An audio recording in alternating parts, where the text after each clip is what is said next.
Well, what a great honor to share with you and streaming with Christian. It has been a learning curve, wonderful learning curve. And the development of this industry doesn't necessarily have as an engine the economy, but it's rather an environmental motivation to comply with world objectives, decarbonization by 2050, neutral carbonization, and also resilience, which is what this country has in agreement with the Paris Agreement. However, this accelerated need of decarbonization vis-a-vis the climate change that affects us all, but there are a few countries that react to this. But this reaction capacity versus the demand that's available, it's not necessarily in line. So what is the analysis? This goes to Marcelo.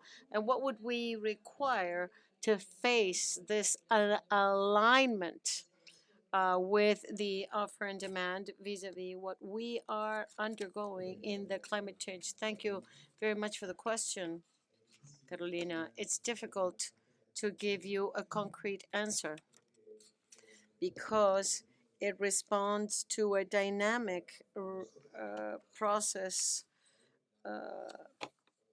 The market per se is at the birthing level. It's beyond an embryo. We have a learning curve, which implies, although there are certain gaps as far as expectations, and that's what the dilemma of the egg and the chicken. What's first?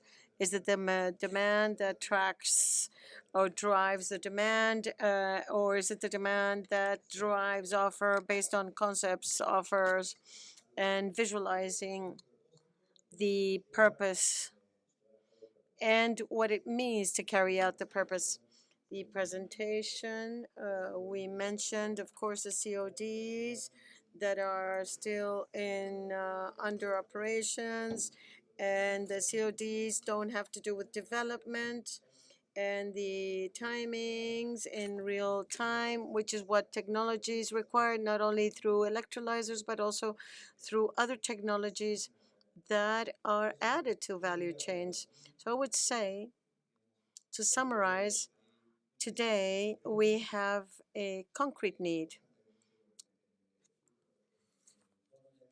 Consistently in the number 6 IPCC that was published on Monday, there's a new pay attention. We're not complying, we're delayed, and that delay could be accelerated, and that acceleration could generate a different ecosystem that we're going to continue traveling on.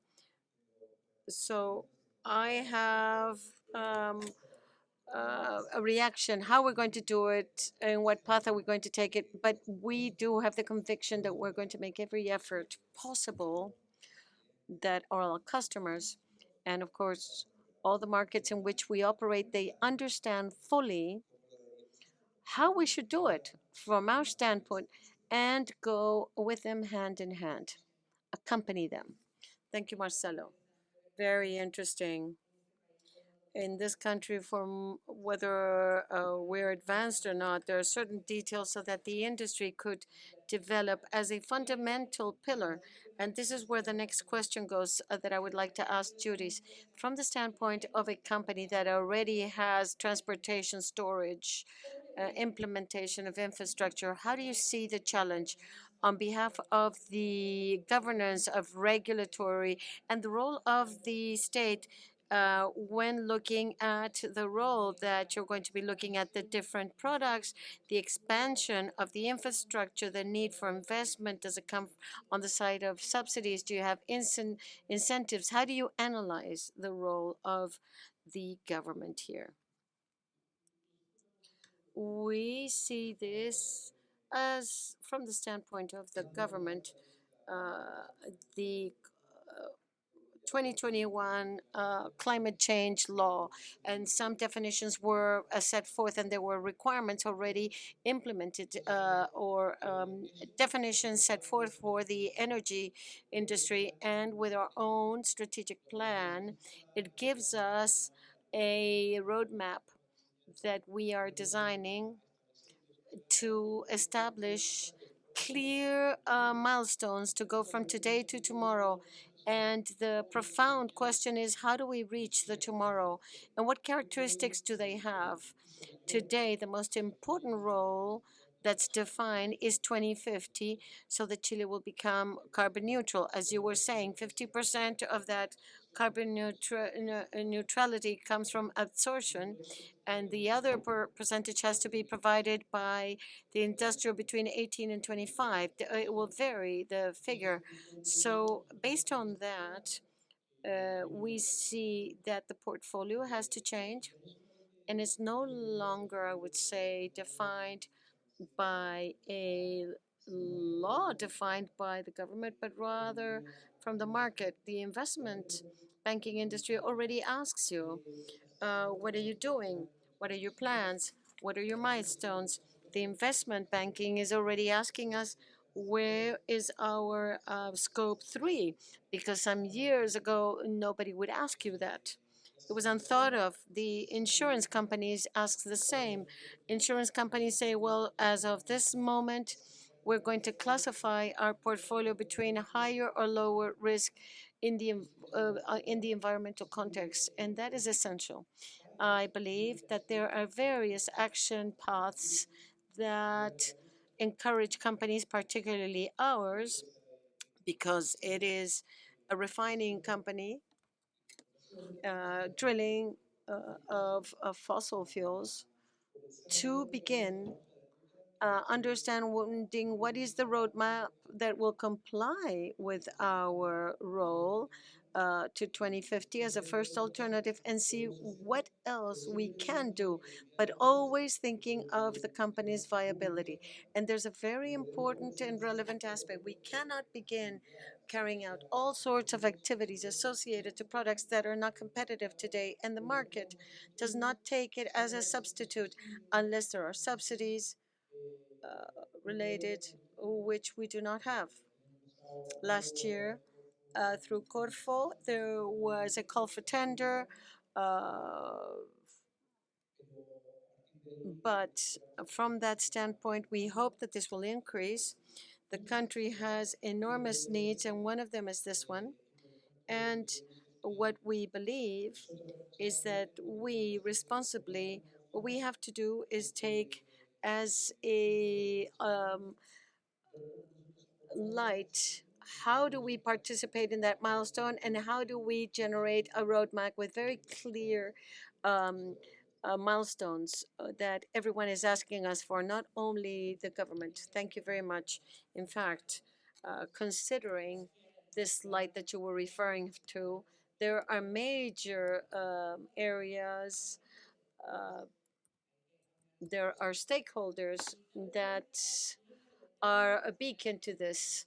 All the needs that Chile has, there's a response to a question I have for Christian. The easy answer, or the question might be easy, but the answer might be more complex.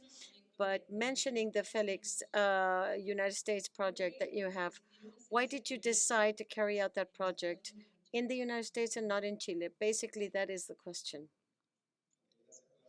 Thank you for the question. I would say mainly because of the economic impact that uh, the benefits that the government of the United States launched. They're very important. We're talking about, depends really on the contamination that hydrogen can bring. If it's green, we're talking about subsidies of $3 per kilogram, but and 30% of the useful life of the project. If we're talking about 30-year operations, that's the economic difference.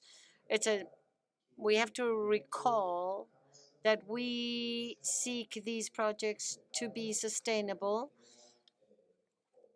We want to comply with all the agreements and the mission we have as society to decarbonize the planet.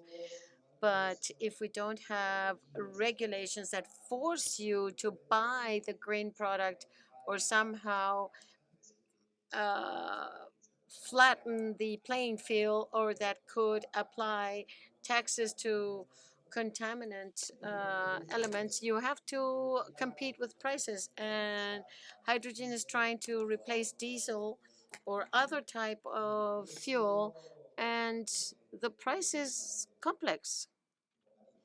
It's difficult to challenge, and the difference is significant. But mainly, the green hydrogen through electrolysis is new.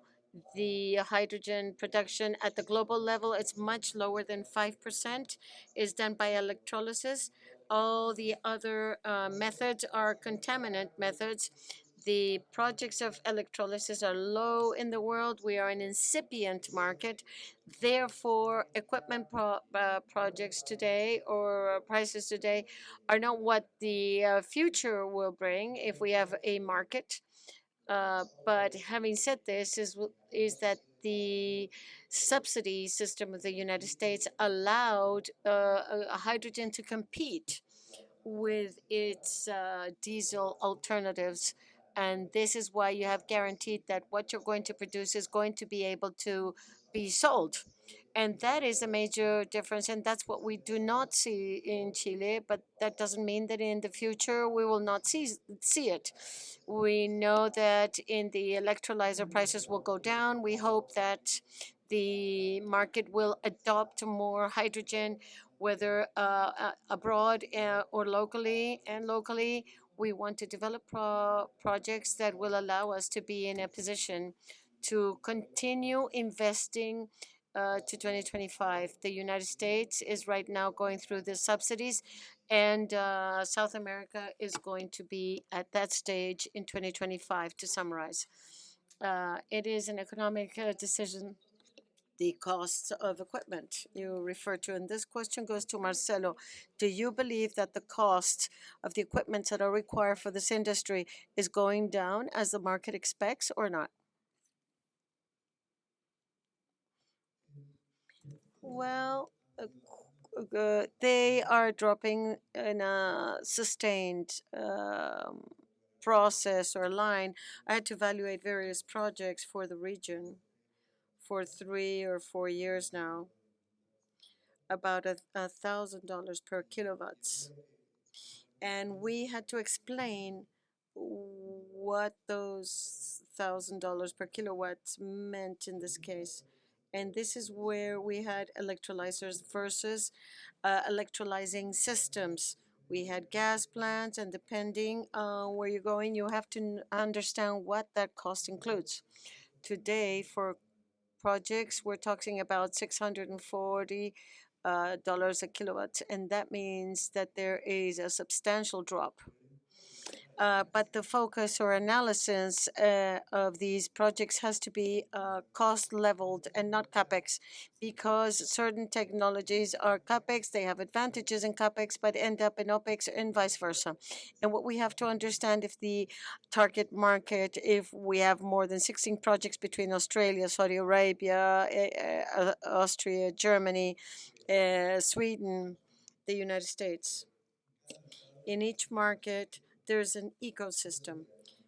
So to talk about technology costs, we have to see under what conditions, what is the volume, and what is the term for this, and within what ecosystem. Because when we look at the leveling cost, if it's can be extrapolated, but if it's in the market based on the ecosystem they're going to serve, it has to be a more holistic viewpoint, a more complex, because it's worth carrying out these exercises to find out where we should be and what should we have.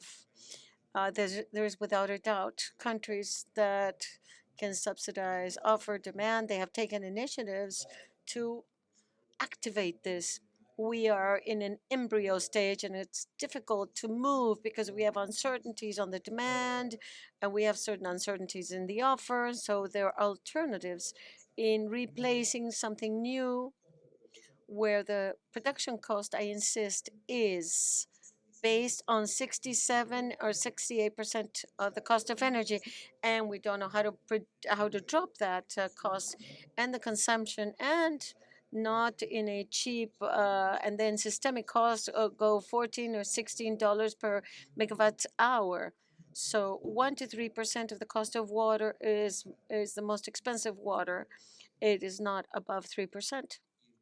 And the capex of the electrolyzer within a system is 40%, and within the leveled system is 25%. So we're focusing ourselves on something that we have been working on, but it has is we have to identify good projects that have long-term projects that make economic sense with the objective that we're seeking for the market and what is optimum at each one of these variables that make economic sense.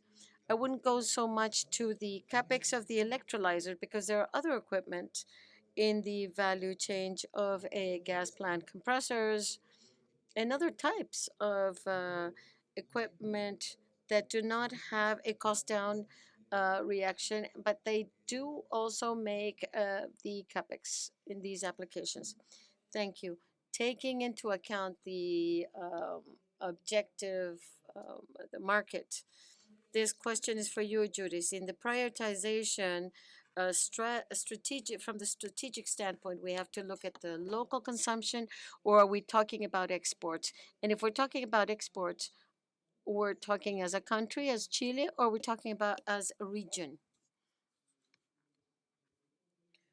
From our standpoint in ENAP, we have a strategic supply for the country. So understanding that we are in the infrastructure more than in the product itself, what we observe, or we seek at least, is synergies in offtake in projects that can support us in the strategic supply of the country with energy resources or energy products, if you will.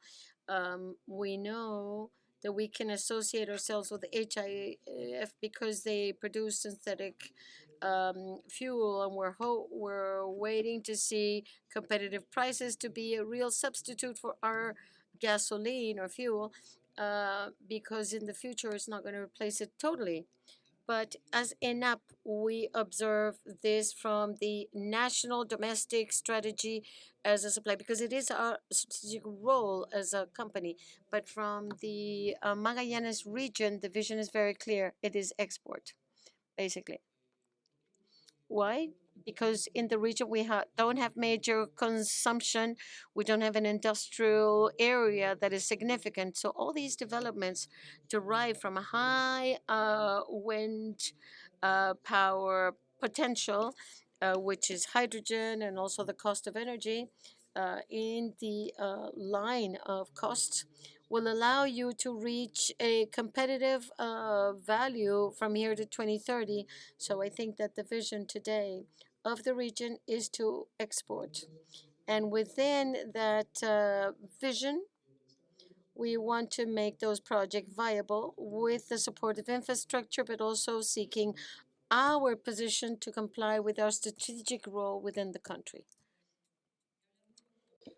Thank you very much. And under the framework of joining efforts, even in terms of cost of infrastructure, we'd seen in your presentation, Christian, that you spoke about the differentiation and competitiveness.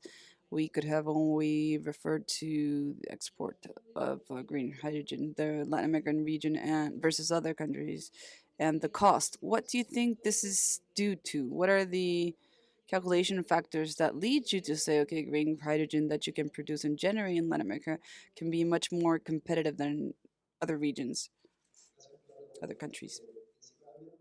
Thank you for that question.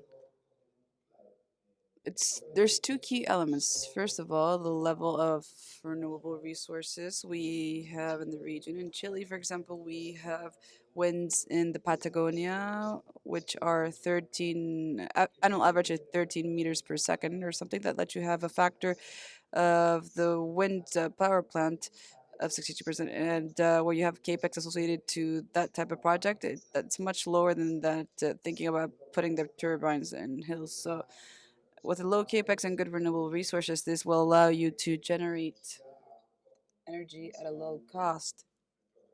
And as our friends previously mentioned, that is an important part of the final price for the production of hydrogen, levelized cost of origin. We in Chile have the best solar radiation in the world. That means you let you have a central power plant factor that is very high, and with flat land with low construction costs, with a market that's already existing that's quite mature in Chile, which thus lets you generate electricity at very low cost, therefore having a very low cost of hydrogen in the future. And that is repeated in Colombia and the La Guajira sector, where wind power is similar to Patagonia. It's not, they're not to the same extent, but they're similar. We're at around 60%. We're not at 60%, or but 55, 58% factor for the plant, same characteristics. And in north part of Brazil, our position will let us access wind speed that is similar, which lets you lower the hydrogen generation OPEX values. In second place, the Chile's a robust and solid country compared with competitors, having a low weighted average cost of capital or a medium cost of capital lets you demand profit that is not that high and have competitive prices, right? The profitability, sorry. That happens to the same extent in Brazil, and but they don't have overflow. And having this low risk geopolitical framework and good resources let you generate or create the product at a very low price versus the competition. Thank you very much for your answer, Christian. We do not have many minutes left, but we will now then conclude this panel. We see that, or do we have questions? I was going to say that we are very pleased that we had many attendees here by the end of the day, so that shows your great interest in all the conferences and panels. And we'll now open some space for questions.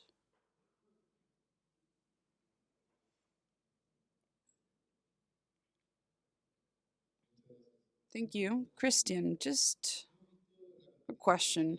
We've seen competitiveness of Chile, but it's also a relevant point in the development of projects. A relevant point is the times needed for environmental impact assessment, environmental permits, sectorial permits. That you're located in four different countries with projects of similar scale over 1 giga and then 1.5 here in Antofagasta. In times of permits, is Chile truly competitive, and what's the difference with other countries? And the second question is, when you see the studies of the international agencies, you always have levelized costs, but there's other factors that affect the final price of hydrogen. For example, it could be income tax. And if you see countries like Saudi Arabia, which has almost no income tax, of course, the price of hydrogen becomes very competitive compared with Chile, that has a 27%. So from that point of view, what is your analysis regarding the competitiveness of Chilean permits versus other countries, and also in tax? In terms of permits, I believe that we're making country efforts to be a bit more eco-friendly. If we compare with other countries like Brazil, Colombia, Argentina, and others, I'd say that this system is more robust. It is aiming to safeguard the environment and communities, which means efforts for private parties, which we're currently following as AES as a company. We're trying to comply with all the requirements with certain guidelines and criteria that are, despite the fact that they're not part of a regulation, they end up being demands when they're environmentally assessed through the relevant organisms. We've seen that Brazil and Colombia are a bit more delayed, and on the other hand, given this competitiveness, Chile, our projects in the other regions, they have a bit more of delay if we compare with Chile. So I can comment that we see significant effort in maritime environmental guidelines. There's been new guidelines published that recommend measuring 2 years on a row, and we had 13 criteria published from August last year until January this year, which somehow demand to measure with more time and more preciseness the environmental component, and that has to do. It has a double reading in terms of economic effort. The time it could be greater, but it could be a bit more challenging for a private company. But as a country, we're trying to preserve the environment and the communities very well aligned with the final and target objective of these type of projects, which is for them to be sustainable projects for the future of our generations to come. That's in summary. And regarding taxes, that is a topic that we're observing. We see that the market is quite open. We do not know if the best equipment will be, for example, we if we look at alkaline, we don't know if we will require more grid-based energy, or if we'll have to manage energy through lithium battery systems. We don't know if the product is going to be locally demanded first or abroad. Therefore, the efforts that we're making as a company today attempt to obtain permits, licenses that allow the greatest possibility, greatest flexibility possible for making the investment decision, right? We think that we can reap the benefits of the future projects, the technical, economical feasibility, regulatory feasibility of the project we're observing, and we need to think about the taxes associated to the different configurations. And the truth is that thinking about these taxes is something that we've left for later, just to be honest. But we want to treat it in due time, and that time will be at around 2024, 25. If we have to go and compete with countries like Saudi Arabia and others that you saw on the graph before, of course we would have to do so. But I'd say that the main drivers of the levelized cost of hydrogen is not related with tax, but the two elements that I mentioned before: the weighted average cost of capital and the level of renewable resources in the country, and how close the projects are to the sea, which is something critical. In this case, there's no global competition for solar and wind power. And regarding the closeness to the seas, where we have more than 200 kilometers of closeness to the sea. So depending on where you are, and that's the low geopolitical risk make Chile an exclusive competitor, even having deficiencies in prices in terms of market competitiveness. That does not mean that this will not help for the future. The policy like that will not help in the future. But I do not see that as an entry barrier for products to be shipped to abroad. And okay, yes, we have another question. Pablo Redondo from Musenko, Christian. In one of your slides, you said that you want to have one pipeline per region. What have you thought about coverage, diameter, materiality? Until which extent would you cover diameter? I'm sorry, I. What type of pipelines? What material would it be made of? What's the difference you need for coverage? Sorry, maybe I was not that clear in my presentation. With pipeline, I meant with a portfolio, project portfolio. We want to have not just one project per country, but a pipeline is like the structure, like the portfolio, a series of at least one to projects per country. That was the intention of the slide. Sorry for not being that clear. We have another question here for Marcelo. From the point of view of the technology and equipment developers, we are working in Chile with renewable energy projects, which is a variable source of energy, and most of them are possibly not connected to the grid or do not have storage systems to ensure there's stable supply of energy to the stabilizers, right? Electrolyzers, which means that we will have to have more robust constructions to improve the mechanical reliability of the equipment that is exposed to this. Many times, what we seek in the processing plants is to maintain a stable operation to avoid impacts on the mechanical reliability of the equipment. How does that technological development work? Everything that Siemens is studying to make these facilities more robust, how is that related with the reduction of capex that's expected when we have to have more robust materials, facilities that are more reinforced, and how do we associate that with the capex reduction we seek? That's a broad question regarding the concepts for cost-effective projects that are also robust and resilient in terms of technology. There's many lines of action through Siemens Gamesa, which is a company that is part of Siemens Energy, and in terms of wind power. There are turbines that are they're creating them, and they will be disseminated, working the best way possible, technically speaking, to in parks that are offshore, right? Because you have large challenges, for example, for the park, for the wind farm to fall apart. So how do you raise that? So that has to do with digitalization, and it will let you have a very small portion of storage for example, a part that is an engine for then them to be the supplier, right, of the blades. So it's software control and the different companies and equipment that can work with variability. Since we work with PEM equipment in Siemens, they, in addition to being very flexible, they have a very rapid ramp up of 30 seconds and a ramp down of 45 seconds. Therefore, that demands that the entire system that's feeding it is compatible. And that is what you were asking for. At least that's my interpretation.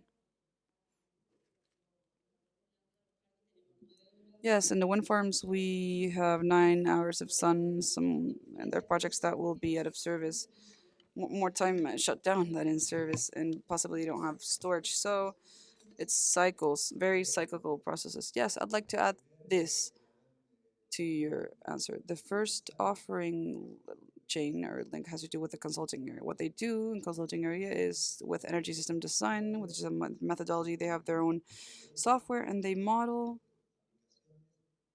applications by block and the interaction, and they solve a dynamic or a project. For example, in 20 years, many times we see projects and we see photos. We don't know how the equipment acts dynamically. What that does is it analyzes by block, by energy block.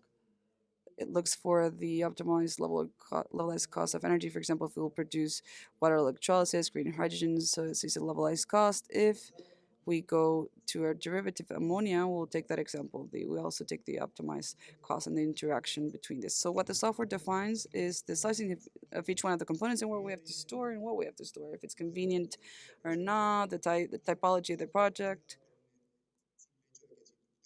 If you connect and you want to backup or support from the grid, you also have certification, right? If that hydrogen will really be as green as you want it, or if it were connected to the European grid, it would give you 23 kilos of CO2 per each kilo of hydrogen produced. So that is a topic.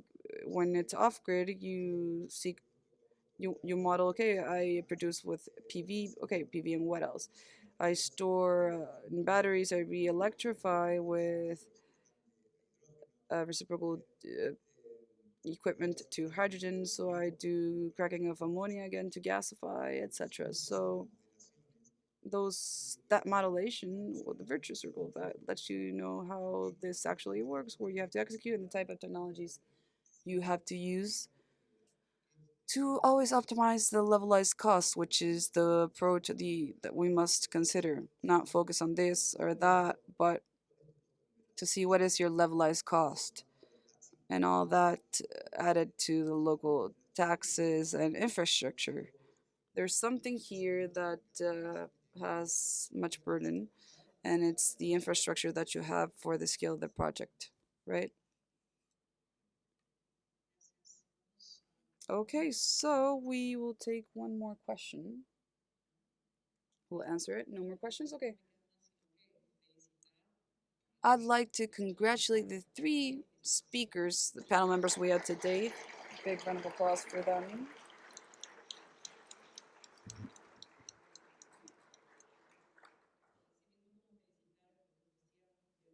And as a person from Ecuadorian, I'd like to congratulate Chile for your great progress for all these development projects and for being brave enough to being the country that's the pioneer. And I hope that my country can follow your steps. Thank you very much for the invitation for this.